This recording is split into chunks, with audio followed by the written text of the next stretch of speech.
આજે આપણે જે સ્ટેચ્યુ ઓફ યુનિટી કેવડિયાને નામે ઓળખીએ છીએ એ ઇન્ડિયાના ગ્લોબલ મેપ ઉપર એમનું એક અલગ નામ છે, એટલે કે એકતા નગર.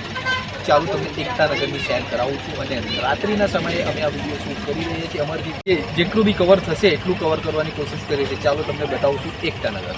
જે આપણા પાછળ જે તમે બેકગ્રાઉન્ડમાં જોઈ રહ્યા છો એ નર્મદા નદી ઉપર બાંધવામાં આવેલો સરદાર સરોવર ડેમને નામે ઓળખાતો ડેમ છે અને એમની એક્ઝેક્ટ સામે સ્ટેચ્યુ ઓફ યુનિટી. ચાલો એ પણ તમને બતાવવાની કોશિશ કરું છું. હા, તમે અમારા બીજા વિડીયો જોયા તો જોવાની કોશિશ કરજો અને શેર અને સબસ્ક્રાઈબ કરવાનું ભૂલશો નહીં. ચાલો આપણે જોઈએ છે એકતા.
યુનિટીનો નાઇટ શો જોઈ લીધો છે. હા, અને તમે જ્યારે પણ સ્ટેચ્યુ ઓફ યુનિટી આવો છો તો નાઇટ શો જોવાનું ભૂલતા નહીં, કેમ કે એટલો અદ્ભુત છે અને એટલો નજારો તમને દિલને મોહિત કરી નાખે એવો નજારો છે. અમને તો ખૂબ આનંદ આવ્યો છે, પણ તમે જ્યારે પણ આવો તો સ્ટેચ્યુ ઓફ યુનિટીનો નાઇટ શો નજારો જોવાનું ચૂકવું નહીં.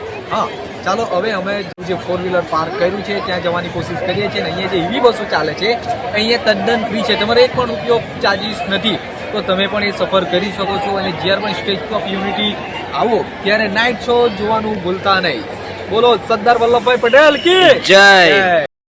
ઊંચી પ્રતિમાની લડાઈમાં જાપાન, રશિયા અને અમેરિકાને પાછળ છોડી દીધા છે. હા, કેમ કે આપણે સરદાર વલ્લભભાઈ પટેલ જે દુનિયા અને વર્લ્ડની સૌથી ઊંચી પ્રતિમા છે.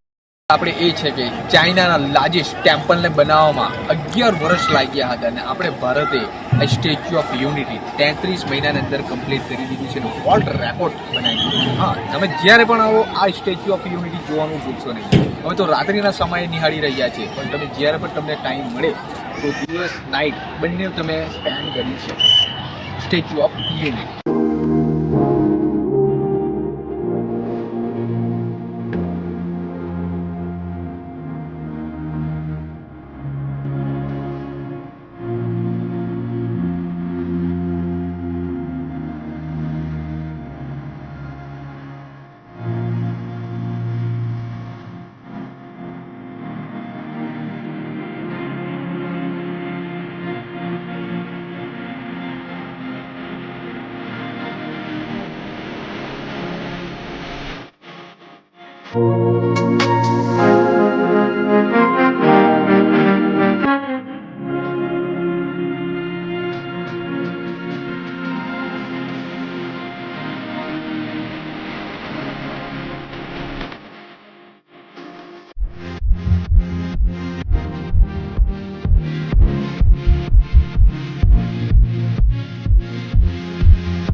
ચાલો, તો એકતા નગરનું જેટલું બી વિડીયો કેચઅપ થયું છે અમે કરવાની કોશિશ કર્યું છે અને હવે અમે રજા લઈએ છીએ. હા, ચાલો આપણે મળશું હવે નવા બીજા વિડીયો. ત્યાં સુધી બાય.